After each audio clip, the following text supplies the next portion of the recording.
Now, before I get started, I'm just going to say this video is not about how the Squidward suicide creepypasta is real. It's just an internet horror story and nothing more. Not real. However, what I will be talking about is 2 real aired episodes of SpongeBob SquarePants that featured very dark themes of suicide, stalking, and depression. Very similar to Squidward's suicide. SpongeBob is a show for children, and both these episodes' plots are definitely not suited to be viewed by such.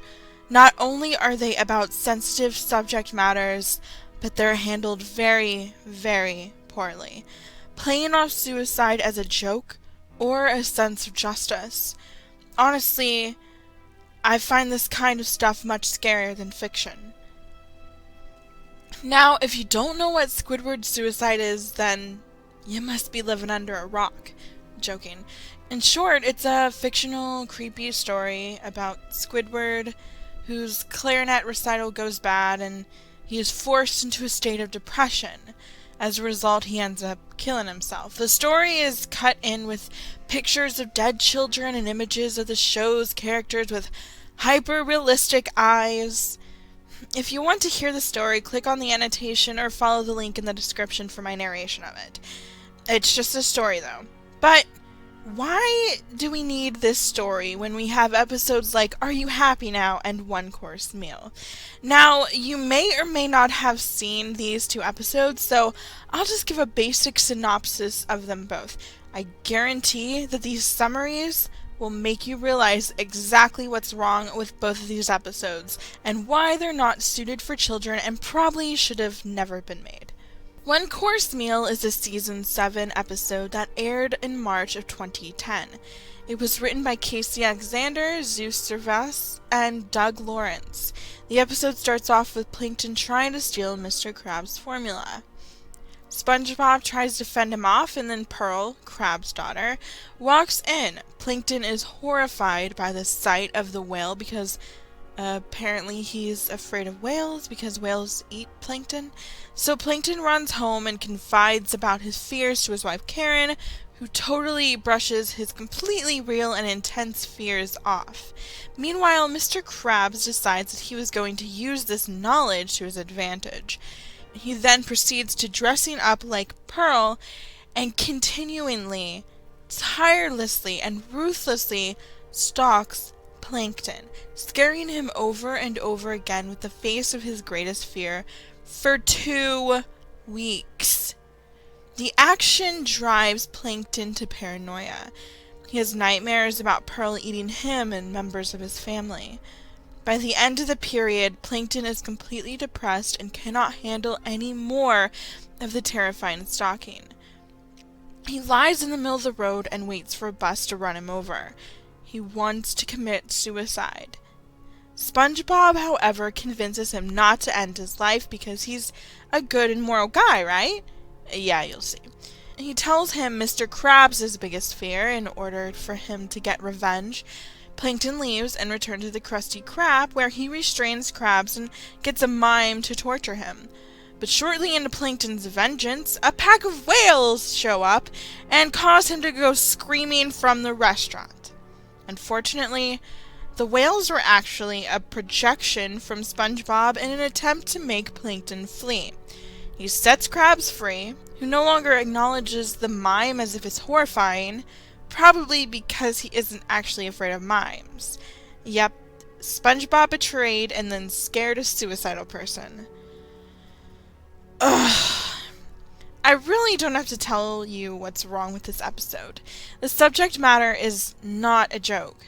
People in real life are stalked, they are scared, and they are forced into the same state as Plankton, and they actually do kill themselves.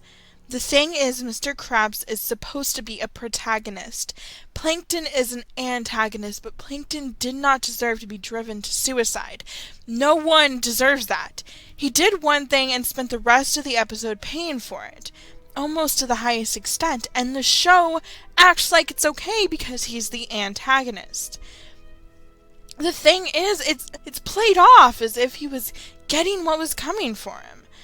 But in reality, it just made Mr. Krabs look like the terrible, evil person that he is. Mr. Krabs is a bad guy, but in the end, he wins at a poor, frightened person's expense. Are You Happy Now is a Season 8 episode that aired in the US in March of 2012. It was written by Luke Brookshire, Mark Cesarelli, and Danny Michelli. It starts with SpongeBob reading a book filled with his happiest memories. Squidward gets annoyed. SpongeBob asks Squidward if he has a happiest memory, and he replies that he does not. SpongeBob then offers to try and help Squidward find one. Wow, what a nice guy! In complete contrast to how big of an asshole he was in One Course Meal. Anyway, so the two set off to make Squidward happy. The odd thing is how little continuity this episode has. Squidward may be grumpy, but watching the other episodes, he was certainly happy at times. Anyway, again, they go to a symphony, Squidward gets hit in the eye, they go to an art gallery and see one of Squidward's sculptures there, for some reason, because TV show. The sculpture gets destroyed. The two go on a balloon ride over the city. Squidward is afraid of heights, and they end up crashing onto a mountain. So Squidward departs from SpongeBob more depressed than ever. So, cut to 2 weeks later. What is it with 2 weeks? And SpongeBob goes to check on Squidward. He peeks in through the window, sees Squidward is incredibly sad, and tells Gary, "Well, at least we know he's still alive." Well, at least we know he's still alive. Does that mean that SpongeBob was afraid Squidward may have killed himself before then? This is a kid's show. In the words of the mysterious Mr. Enter, they treat this serious issue as a serious issue. Next, we get some imagery that really put this episode into context. Now, Squidward is depressed, literally. He has apparently never been happy in his life. He has locked himself into his house for 2 weeks, and apparently SpongeBob was worried he may have killed himself. So at that point, they decided to hammer in the suicide angle a little bit harder. We get a scene where Squidward, looking completely broken, is shoving his head in an oven. You know, a common suicide method. But instead of ending it, he emerges with a tray of brownies. Then, there's another shot of Squidward placing down a stepping stool, standing on it, taking a rope and tossing it over a rafter, looking as if he was about to hang himself. I'm sorry, Nickelodeon, is suicide a joke to you? I thought SpongeBob was a kid's show. What the fuck is up with this bullshit? Anyway, it turns out Squidward was just pulling up a birdcage and blah blah blah. The show wraps up with SpongeBob setting Squidward loose to destroy 100 papier-mâché SpongeBobs. Squidward states he's found a happy memory and the episode is over. Now, here's the thing. This episode came out in 2012. The earliest I can date the Squidward suicide creepypasta back to is 2011. However, it may have been created sooner. It is actually possible that this episode of SpongeBob SquarePants was inspired by the creepypastas. Squidward's suicide and all other lost episode stories are created to twist and dement the innocent children's TV shows.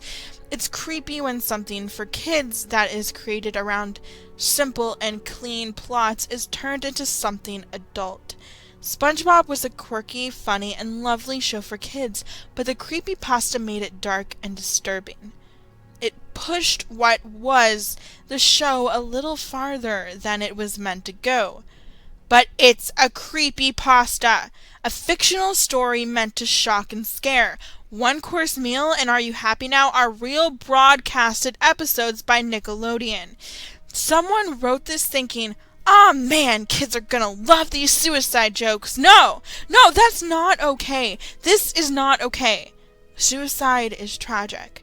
You don't joke about it, and you most certainly don't make it seem like anyone deserves to be pushed to that point. Which is exactly what you did with these two episodes. The creepypasta may be cool and edgy, but it's something for an age group of more mature people. Not for kids. Not like your show. SpongeBob is a beloved childhood show of mine. I will shamelessly watch the old episodes to this day because it was that good of a cartoon. This is just a twisted reason of why the newer seasons are absolute shit.